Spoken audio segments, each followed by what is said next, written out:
Hello, and welcome to Meeting in the Sacred, a podcast where each week we invite you into diverse conversations about physical, emotional, and spiritual well-being in the pursuit of wholeness. My name is Danielle Chandler. I'm a Christ Path mystic and wholeness coach.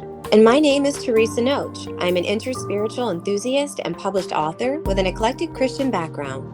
And no matter where you are in life, if you're curiously seeking, deconstructing, reconstructing, struggling in your faith, or just feeling lost, you are welcome here.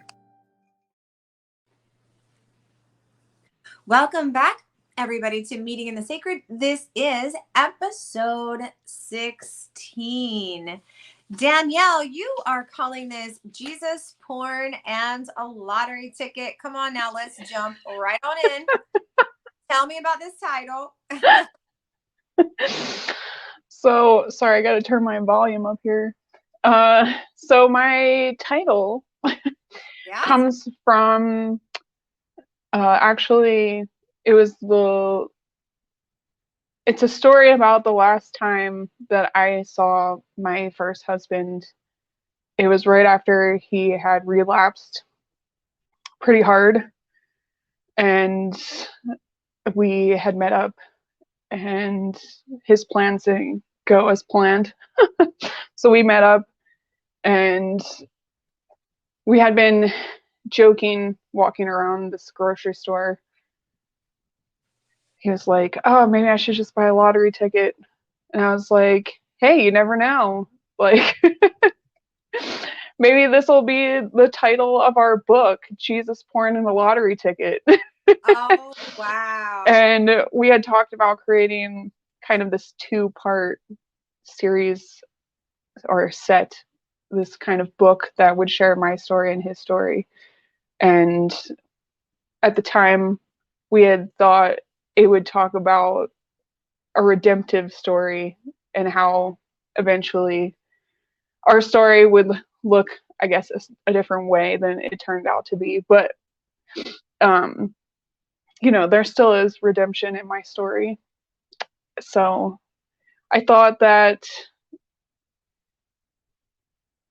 would be a really good topic, or these 3 things, or this story, and this would be a good thing to kind of unpack as we talk about Valentine's Day and having healthy relationships, and what the difference between a healthy and a dysfunctional relationship is, and kind of how to identify dysfunction and health.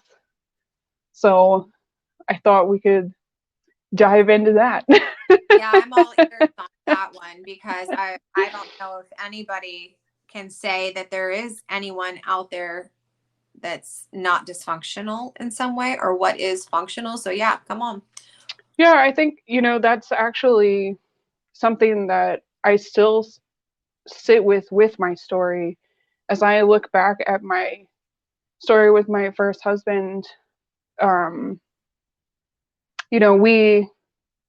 feel like even though he had an addiction, a sex addiction, to very specific things, and was using it as a coping strategy with certain stresses that he had in his life, there was still this willingness in his heart to want to learn how to be connected and want to deal with these different triggers that he was dealing with, and how we could be honest with one another, because obviously when you're addicted to anything, there is kind of this other life that you live in the dark or in secret. There's this space that only you are in, and I think it's meant to be private in some ways. I don't think it's meant to necessarily be shared, because there's different mechanisms that support that behavior, and the fear of losing the control, the sense of control that you have when you're in an addiction or in those mindsets. So yeah, as I look back, I still have this tension of well, was I in a dysfunctional relationship? Because there was so many healthy elements that I felt I was experiencing with him, where he was my best friend.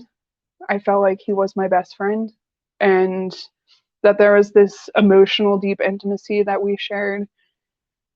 But yet there was still this lingering thing that came between us, and over time, um, there was a consistent feeling of, you know, I believe that everybody has their challenges in their relationships, but this just feels really difficult, like really difficult. And we were 10 years apart. I was 10 years older than him. So I know that that also played a role in our relationship, because he didn't have the same kind of life experience that I had. But again, I was open minded. He was open minded. We believed we loved each other, and love was this, I guess, force or choice that we were choosing to stay connected in. Um, but yeah, as I reflect, on dysfunction and what I kind of wanted to share with our listeners, as I was wanting to share my story, is like, when you look at your relationship, or what kind of relationship that you want to have when it comes to being healthy, is there a sense of fairness that's going on within your dynamic? Is there this element of support where you feel that your partner is coming alongside and being able to speak into your dreams and what you want to go after? And is there like a sense of safety with that person where they help you to feel more secure within yourself? It's not that they're a determining factor of your security, but that they are actually like a compliment in a way to making you feel safe in the different environments and situations that you find yourself in emotionally, not just physically, but emotionally. Do you feel like you can be emotionally vulnerable and open with your heart and share the treasure that is within your heart with this person, and your physical intimacy? Do you feel that you can share like what is working for you or not, or what's actually causing you maybe pain or not? Are you able to be vulnerable to share, like, hey, can we change this, or could we add that? And then, do you feel accepted? Do you feel significant to this person? And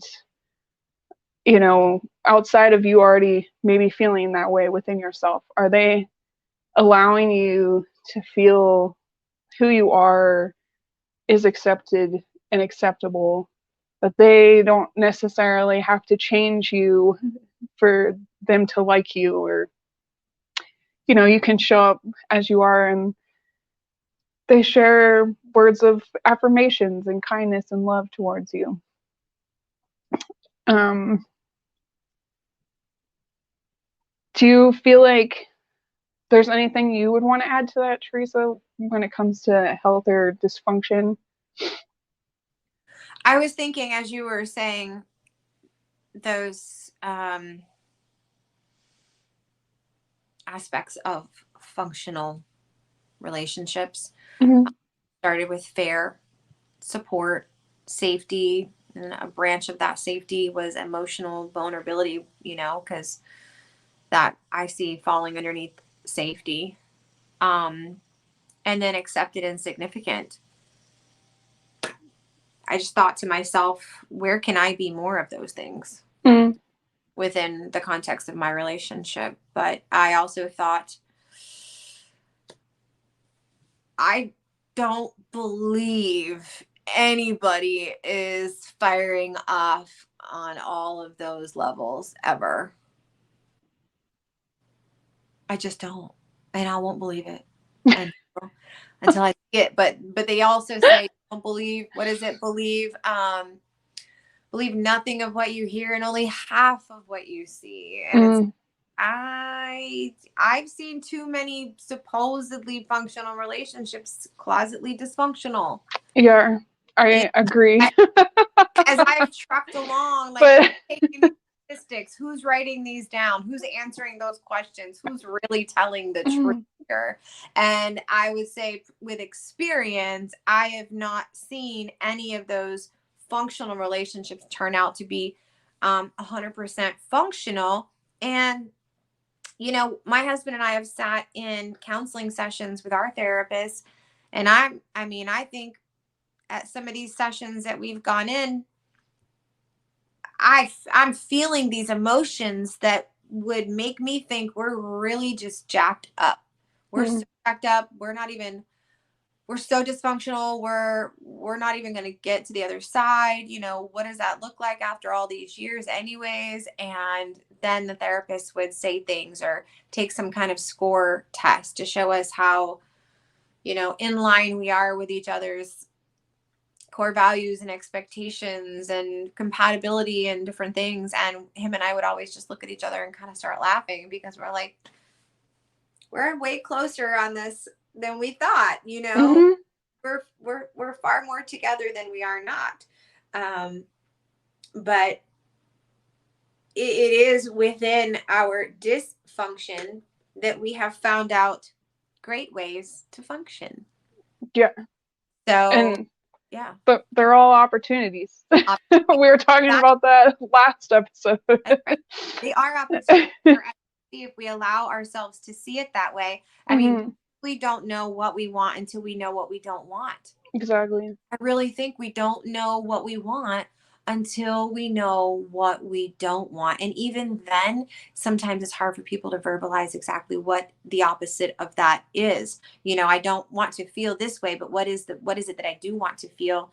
You know, but you really made that simple with, I do want this to feel fair. I do to feel like we both are feeling supported in general to be who we are, and that we both generally feel safe together, emotionally, mentally, physically, and that we are accepted. We want to feel those things. And so whatever we're feeling that is not that, is not in alignment with those things. So I can definitely say, I don't want that, right?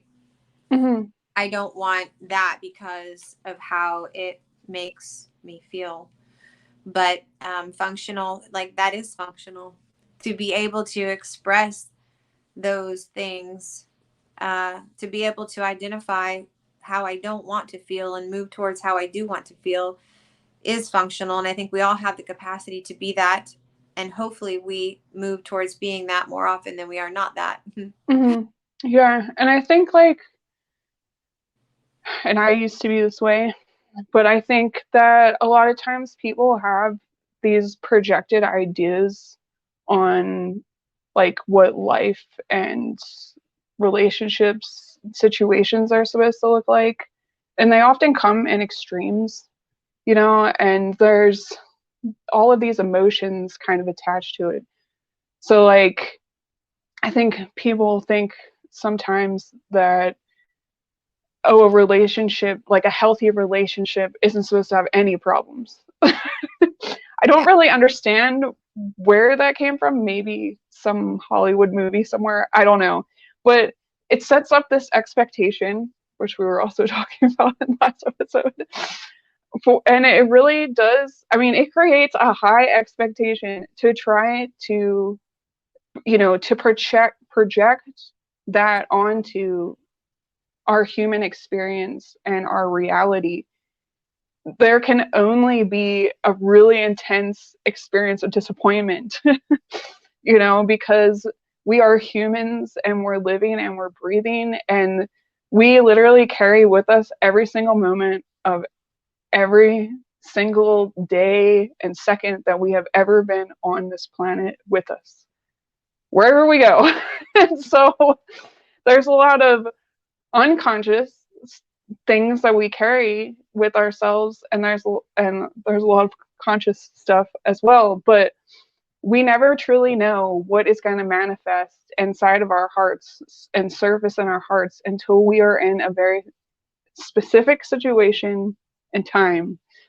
And we will get rubbed the wrong way, if you will, or, you know, we'll have maybe a triggering moment and we'll be like, whoa, why am I feeling the way that I'm feeling? But I think that, these really, they can be opportunities for us to learn how to grow within ourselves so that we can have strength in our relationships. And, finding,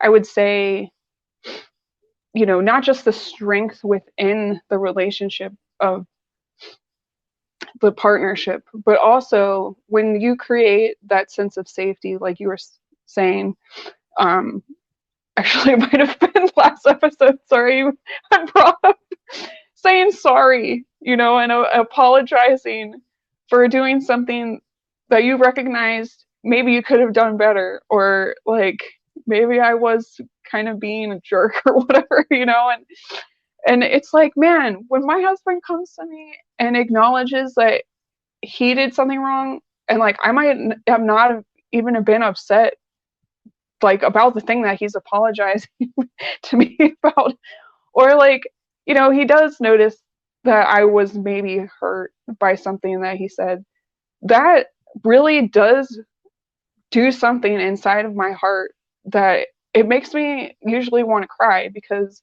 I feel safe and seen. And I'm like, oh my gosh, like, you identified this thing, you humbled yourself to like actually sit with whatever happened, and you weren't afraid to pursue me. You actually moved through like any type of hardness that you might have had in your heart to want to, look like the bigger, better person or whatever, you know, or like push through shame, because shame usually causes us to want to hide. And, moving through those spaces to be with me and to, use your voice, to hold my hand, to give me a hug, to say you're sorry, and that you identified that you could have done something better. It's like, oh my gosh, like that space is so like mystical and magical. And I don't know, I feel like for myself, it really does build this sense of trust. And trust can only really be built through time and consistency. So the more that we have experienced those moments of reconciliation or being humble, moving towards one another, it has actually healed so many places within both of our hearts. Because I would say, the person moving towards the other, apologizing, they're healing by making that decision. Because, like I said, they're pushing through shame, they're pushing through fear, they're pushing through any narrative that might tell them like that they have to be the bigger, better person, or, that they have to be powerful and You have to be like, right. yeah, they have to have some sense of control, It's like those walls are broken down. And then the person who receives from the person apologizing, that is like healing their wounds too. So that's it, everybody. Just say you're sorry. We're done. Episode 16 is over. Apologize and move on. No, I'm just kidding. But apologies go a long way. We could end it on that. Apologies go a long way. Sincere, heartfelt apologies. And it's necessary. If we want to move towards experiencing more functional moments than we do dysfunctional moments, it's necessary. Yeah. So take us back to walking through Publix with your ex-husband and at the grocery store. Yeah, the grocery store, and we're coming into you know, after that relationship, you know, now identifying what are more functional things that you can carry into this relationship that you have now. But what were the dysfunctional things that you had to work through You that you want know, to talk about on there, this? I mean, there was a lot of layers that we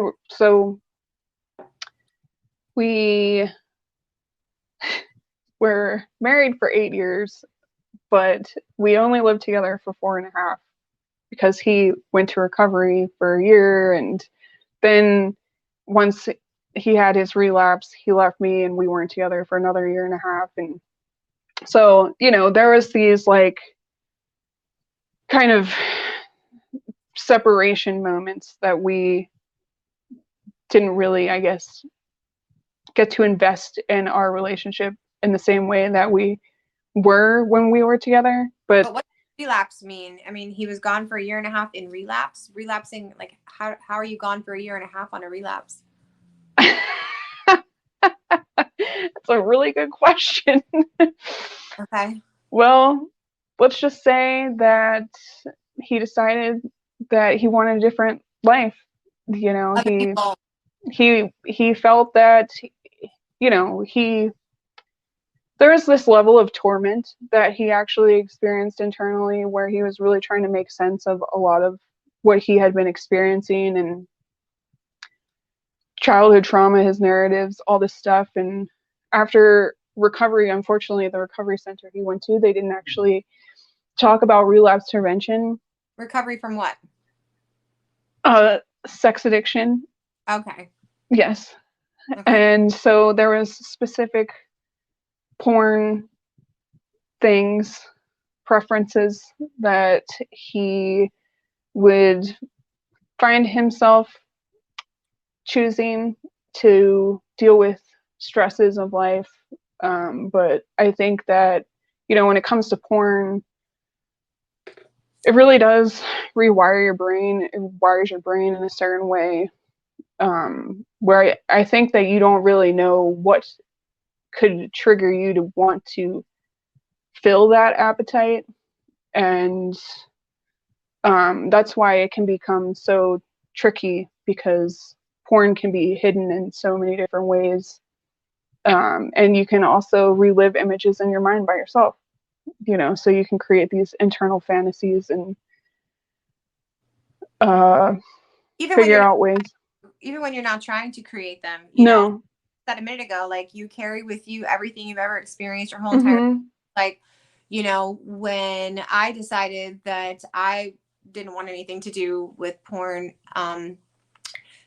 there were probably at least 5 years before I would stop, you know, the images would stop just showing up randomly, but even now they still do. Yeah, it's as I look over my life, uh, like this idea of porn, like, I mean, I've just sitting with this whole topic for the last couple days and like reflecting upon when porn came into my life and my generation, like growing up in the 90s, being an 80s baby, and like all these different cultural tensions around, like, I mean, even I was thinking like the real world, I remember having like the first MTV Real World episode come out and like being exposed to porn at the same time, in a more intense way than I had been. So the first time I was exposed to porn, I was 9 years old. I went to my friend's house and I spent the night at her house. She had a TV in her room and she was like, "Hey, I've got something to show you." It was late at night and she turned on the TV and it was the fuzzy channel, Mm. like, like HBO or something, but like she couldn't get HBO, I guess, but they had cable. And so it was just like fuzzy in and out, like pictures of these two people having sex, and we were both like sitting there watching this. And those images, like definitely did something to me. But it awoken something in me that I don't fully know how to put it into words, but it created this allure inside of me that I think a lot of people, they go back to watching porn because of what that feels like, and they want to re-experience that over and over and over again. But yeah, so I mean, I think that there's these layers as I look back on my life, and having those kind of images, how they like infiltrated my space, like by myself, dealing with like masturbation and stuff, and dealing with stress through that as a mechanism to feel de-stressed, and then like dating guys later, and like they wanted to watch porn, and it just kind of became this like normality that showed up in my life. And like I remember also, like, this is also very 90s ish, but girl on girl porn, and like this whole idea of being a lesbian was also becoming like really popular. And so like you'd go to a concert and guys would be like, make out with this girl, or like, let me see your tits. And like there's just all of this like really peculiar over sexuality that I felt like I was experiencing. And it took me a while to get to a place to actually be able to articulate this as something that was wrong, like this over sexualization of people, and um like growing up in church and being told like you're not supposed to have sex before marriage, and like feeling like I couldn't talk to people about any of the things I just shared with you. Yeah. It made me go There's a ahead. lot of courage even now for you. It takes a lot of courage. I'm totally, mad respect for you to be able to open this can and to subject yourself by being so transparent about your experiences. So thank you. Yeah, I mean, like I've worked with girls that have been trafficked, and I've worked with a lot of different people that have shared with me their sexual traumas. And I feel like the we are just coming into a place in our society where it's getting easier to talk about, because 10, 15, 20 years ago, having a conversation like this, wouldn't necessarily be, I would say, as accepted, or like people wouldn't even know where to begin. But I found that stepping out of a position of shame, stepping out of the darkness, or putting these topics in some kind of closet like they don't exist, it's like that doesn't help people to heal. Connection helps people to heal. Talking about this stuff helps people to know that they aren't alone, and that their situation, like, sure, they have some element of uniqueness because it's their situation, but there are so many people that have been exposed to porn at such a young age that have adapted what I've been calling an over sexualization.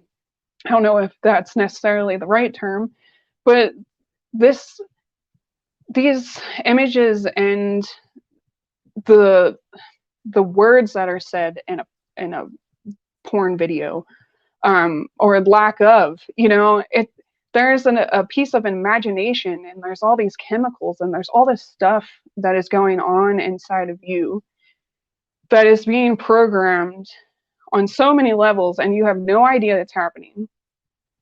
And then you, as a human being, have trauma and pain, and yet you're growing, and you're developing as a person, especially if you're a kid that has been exposed to porn, and then you move into your teenage years, and you're like trying to have peer-to-peer connection, and then you're dating. It's like this stuff sneaks in one way or another. And like I was saying, like it took me a while to almost be able to articulate this stuff because it was so normal in my life that I didn't see it as abnormal. Like I couldn't identify that that this stuff wasn't okay to a degree for many, many years until I started moving into my healing journey. And, then I got married to somebody who had a porn addiction, and I didn't know when we met that they had a porn addiction. And we were in Christian discipleship school. We were in ministry together, and we were leaders. And a lot of the leaders that we had met actually had porn addictions, sex addictions themselves. And, you know, I believed and still believe that God had put them on our paths to support us where we were at and to really help us through our relationship. But like I shared, I think it was maybe in the first or second episode, a little bit of my story. The last church that my first husband and I went to, the pastor was a recovering sex addict, but he had actually relapsed and had been cheating on his wife again, and my husband had looked up to this person as his hero because for him, he had experienced such extreme sex addiction, hiring prostitutes, going to strip clubs, and watching porn and all of this stuff. That my first husband, was like, wow, well, if he can overcome his sex addiction, then I can too. And unfortunately, when our pastor had this last affair that he had come out, that's one of the reasons why my husband had hit such a intense relapse, because he had felt like kind of his hero, had really disappointed him. And he started to project a lot onto himself, believing maybe he was just born the way that he was, and but maybe there was nothing he could actually do to change. So that's when he left. That's when he left. That's when he left me. Gotcha. Mm-hmm. My I was sexually abused in my story, and by outsiders of the family. It wasn't in the family. And so for me, I was exposed to, I wasn't even exposed to porn by 9. At 9, I was molested. So while certain parts of the brain are being affected similarly for a 9-year-old being exposed to porn and then a 9-year-old being molested, believe it or not, like being exposed to porn at 9 years old does actually affect your brain the same way as being molested. So there's a lot that goes on in there when you're exposed to, when you're prematurely exposed to that. So that experience definitely made me aware of my body and my sexuality from that point on. The girls at school were already having conversations that I hadn't been having or that I wasn't even comfortable having. And with sexual abuse, sometimes the victim might cope by becoming over sexual with others. Mm-hmm. And other times come like shutting down. So I was kind of somewhere in the middle. I was very awakened sexually in my mind, but very timid and afraid with other people. So when it came to talking about anything sexually, using sexual innuendos, like even within the context of a safe relationship, I was like, yeah, really super reserved, conservative on that note. But there Mm-hmm. was, the real side in my brain that I couldn't seem to bring out in the appropriate times and places. Like even now, like I want that part of me to come out, and it's still something that's been not so easy for me to tap into as others do. I've talked to friends of mine that were like, I have friends that claim to be the girl that would jump in the window, Mm-hmm. and I can't fathom that. So I guess I can, but so it affected me differently. I had like, my secret passions and stuff going on in my mind and in my body, and secret desires. And, but then in a relationship couldn't seem to express them. So they would just stay secret. Mm-hmm. We didn't feel safe enough. And even if I was safe enough, I think a lot of that not feeling safe was inside of me, projecting that I don't feel safe within the context of a relationship. But my first marriage, um, before we had gotten married, I had gotten a phone call. We had been dating for a while, quite a while. And I got a phone call that this person was trying to hit on my friend. And it was pretty devastating. And, but I forgave, and it was in the book, by the book. But it's, I forgave, but then again, and then another friend, and then I forgave. And then I ended up marrying this person. They had a life transformation that happened through prison. And then after that, was really heavily involved in church. And later on, we did get married, and I found out that even when we were involved in church, like there were emails and stuff happening to other women within the church. And I would find back then, you didn't have, we're talking about like early to like 2000, like the year 2000, Mm-hmm. 9, 2000, 2001. It wasn't like today where you've got desktops sitting everywhere and phones, and people leave trails easily. So I knew that there was something that wasn't right, that there was some kind of like cheating going on, and I couldn't prove it. So I had this somewhere dysfunctional belief from my Christianity that, unless you could prove that the person's cheating, you pray it away, keep praying it away. So I just kept praying it away, staying in this horribly unfulfilling relationship. And I finally was praying like for whatever's going on underneath to come out so that I could have a way out. So you could say I put it in the vortex.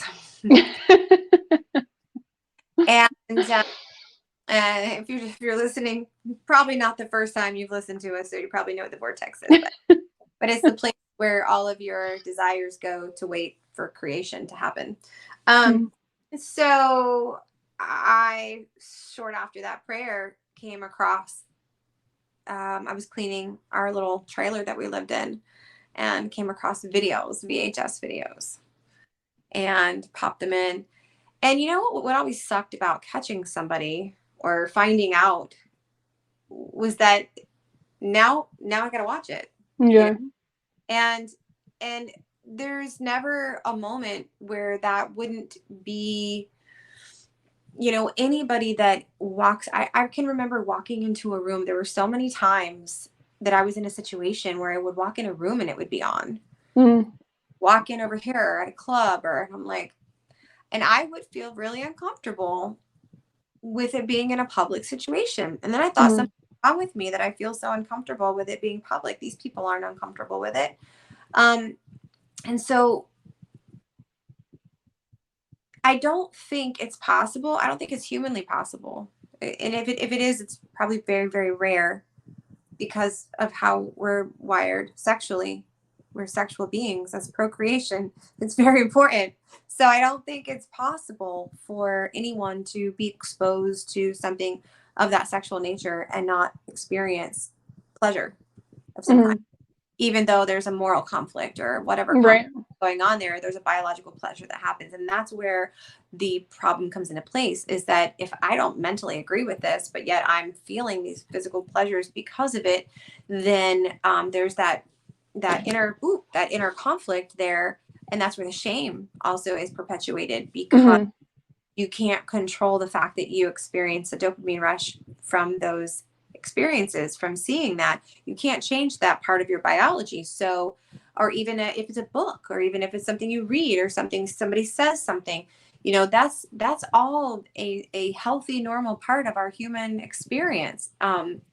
But it was the hardest thing for me to wrestle with, because yes, I watched it, and yes, I experienced pleasure from watching it, and then I also experienced shame from the Mm-hmm. experience. Right, there is that conflict.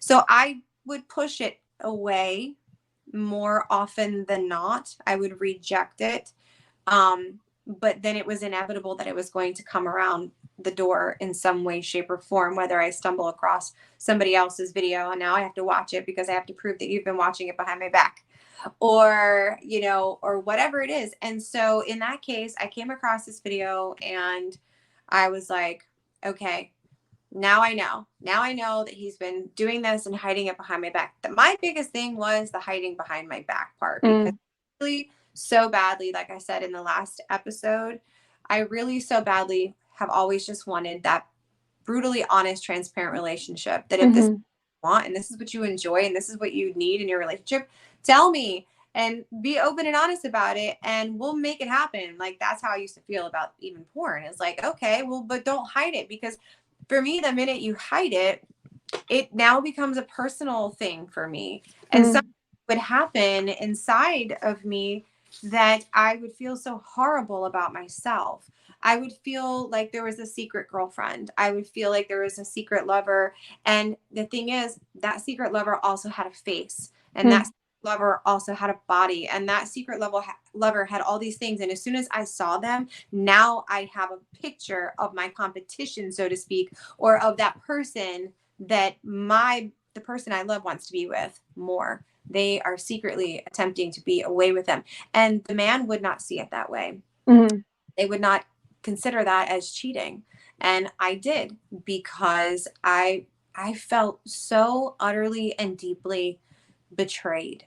So utterly and deeply betrayed. And because I felt such a deep betrayal, if I was in a relationship, it felt like cheating to me if I looked at porn. And for that reason, I resisted that.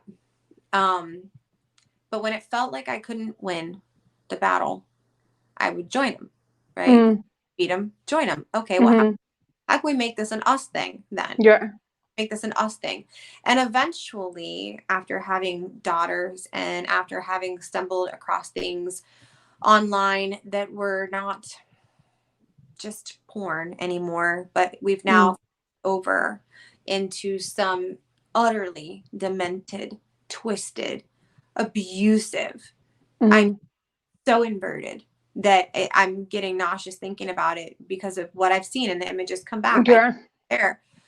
So when I started to see, after the World Wide Web became so worldwide, the things that I stumbled upon, children that were there, like not on purpose, but just go to a hub and it's like, bam, it's like, what? Mm-hmm. What? Yeah. That's got to be a 13-year-old, you know? And like, I remember seeing somebody one time and I just thought to myself, oh my God. And I told my husband now, I was like, this can never be in our house ever again. Mm-hmm. I just had this epiphany.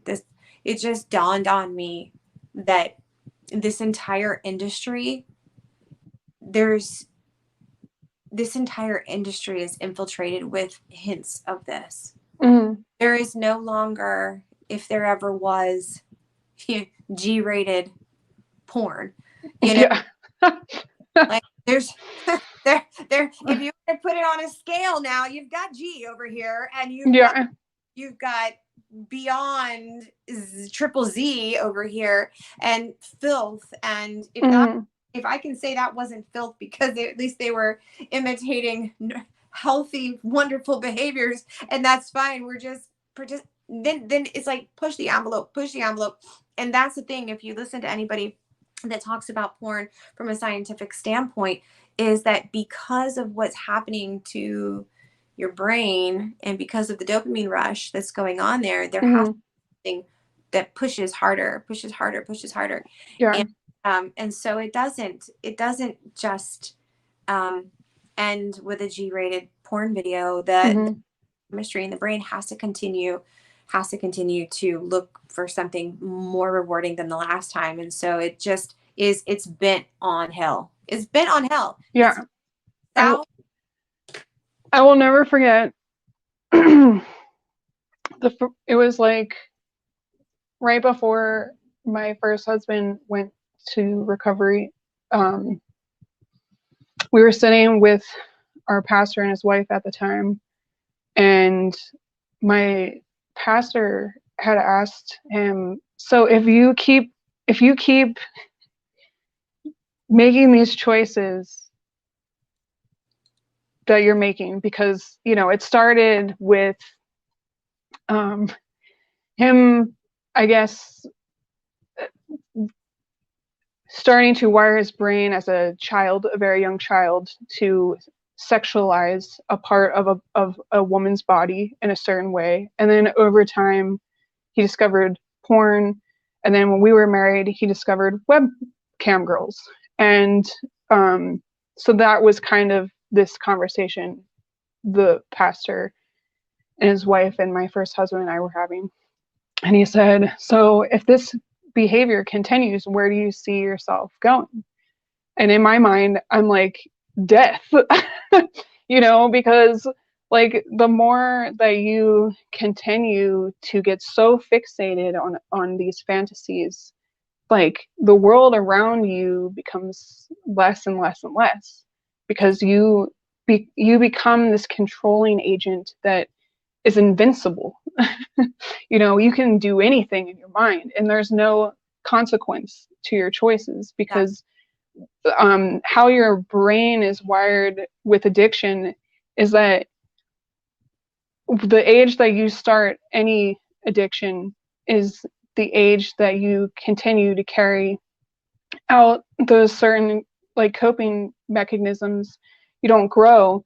So say you're 12 and you start watching porn, and you actually go to it as a coping strategy for stress, and maybe you put porn to the side and then you start doing drugs or whatever.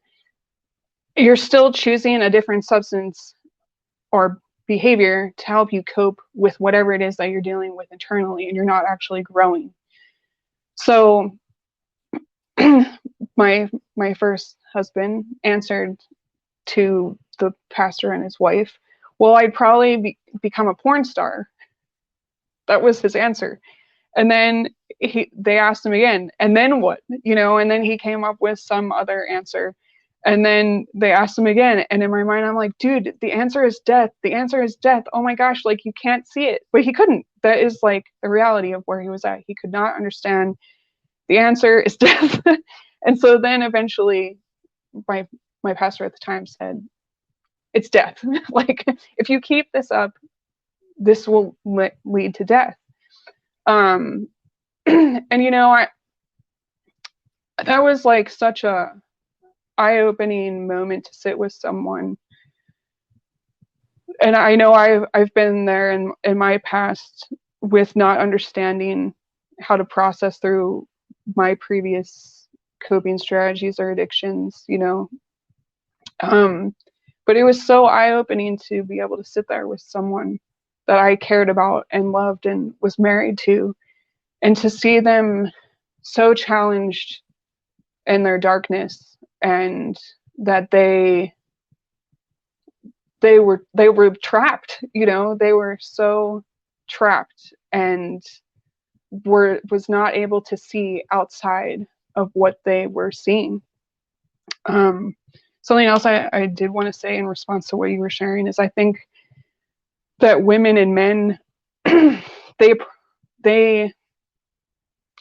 process porn differently, or they have different reasons why they go to it, but it's doing the same type of impact on the brain, like you were saying, but I know, like you were sharing with having sexual abuse, like sometimes people will start watching porn and they don't even understand why they're watching it, because with a lot of sexual abuse, you actually don't have a really good, clear memory of your childhood if you've been abused in your childhood. And so some people will start watching porn, not understanding why they're watching porn, but they feel drawn to it. And then later on, when they start getting help, they'll start to see, oh, I was drawn to this specific style porn. And I never knew why I was drawn to this specific style porn. But actually, that's what my abuser did to me. And like my body, my being was like trying to speak, and get my attention on some level. And, I think because trauma can be complex, people start to normalize their trauma as though it's just who they are and a part of who they are, because they don't understand what trauma happened to them and how the trauma impacted them. And so they just start to say, this is who I am, and I've seen that often. And I think that there's definitely some ways to help people navigate through trying to differentiate. Like, if, for instance, for myself, being in a relationship with somebody I was married to, and here I am, that mirror. We often talk about having the accountability in relationships, being a mirror to be like, hey man, like, could something have happened to you? Maybe talking to a counselor that can like help you unpack this stuff that like maybe you don't know how to tap into or unpack or sit with, because maybe you don't necessarily have the memory that's in the forefront of your mind. And I think in some ways that's a blessing, that people don't always remember that their being is trying to protect them and keep them safe for the right time to deal with whatever sexual abuse or trauma that they actually went through as a kid. But becoming aware of these internal cues, these internal responses, how the body can tense up, or having fear responses, or like a stress response, fight, flight, or freeze. Is there an end punishment that is driving me to minimize myself or make myself feel like I need to get bigger? Being able to recognize these types of things can help us navigate through to know, am I experiencing a trauma response? Or like, is something in my being actually trying to say something? And maybe I don't really understand, this, but being able to process with somebody else could be helpful to gain that awareness, especially if you're in a relationship, like a romantic relationship, and wanting to create a more safe environment for the both of you to experience a more, I would say, like, healthy and abundant environment that makes you feel more alive and more comfortable in whatever it is that might be triggering you. Yeah, I think that, we have to wrap this up here. Yeah.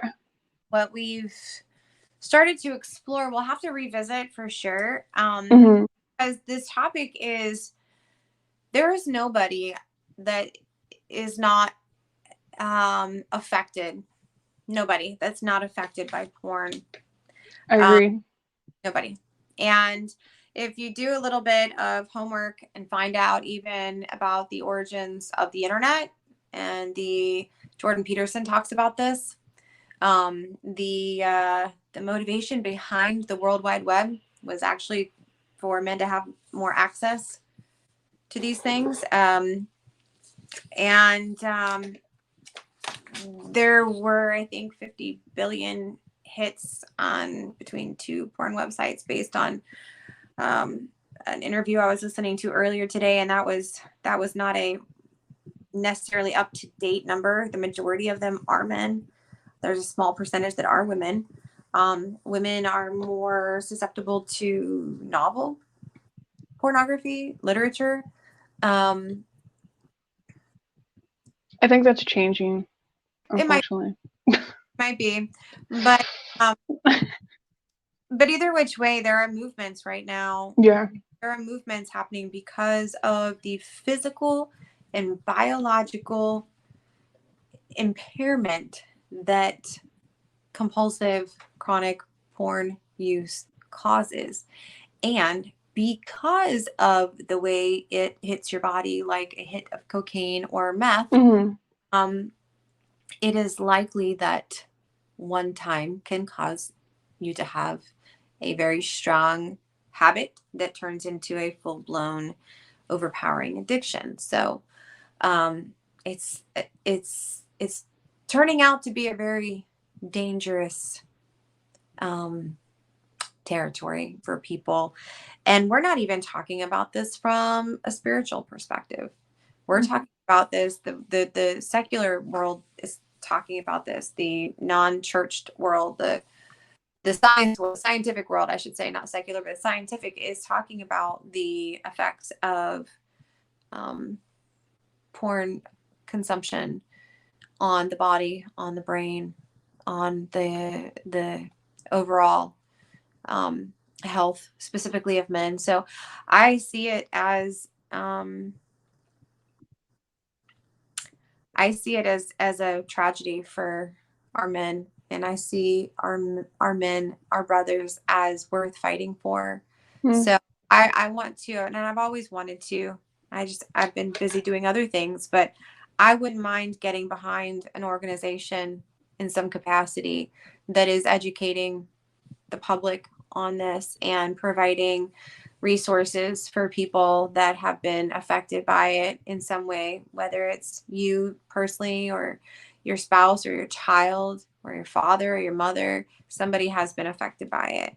And a lot of times, not everybody that watches porn becomes a rapist or a molester, far from it. But many people that are bent towards those tendencies will find the inspiration through it. And so a lot of times people that have been sexually abused will have been sexually abused simultaneously being exposed to porn. And so this is definitely something I want to unpack some more at a later time. I think if we leave this particular episode with the open door to hope, that it's okay to talk about it, and that's why we're here, Meeting the Sacred. So if you need to message us at our website, meetinginthesacred.com, if you need some resources or just an ear, you can message us. We're here for you. You can also find us on Instagram and talk to us there. You can message us there.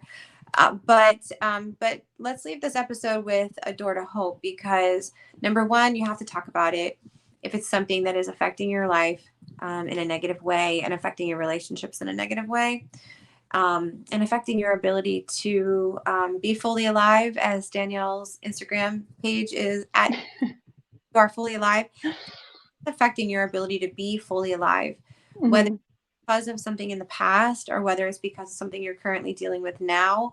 If it's affecting your ability to show up today and to embody peace, then we want to see you empowered for a better experience on this earth realm. And can I say something before we go? Yeah, please close us out. I want to say that I know, Theresa, you were just sharing about your heart for these men that are entrapped or being victims themselves to this industry, but I want to speak to the ladies that, or even men. There might be men in relationships with other men listening to us. So, if you are a partner of a male that is watching porn, or a female even, I highly recommend that you find some type of a support system to kind of start unpacking anything that you might be noticing that is causing you emotional discomfort. If you feel this is also really impacting you. For myself, I could not find such a defined like topic that my husband was into. I couldn't find a place that actually dealt with the things that he was into, but I did join a group called Partners of Sex Addicts, and they have meetings all over. So you can join a group and just feel, maybe that's the beginning. You might not even go back after the first time, or you might find that it's your place, but that can be a really good starting point to feel like maybe you could get some resources or talk to other people that are going through similar situations that you're going through, to help you kind of navigate through whatever it is that you might need to do moving forward. So there is hope and there is opportunities out there in our community for people that are experiencing all these different things. So if you need to reach out to us further for more details or information about other resources, please feel free to do that, and we will try to help you as much as we can.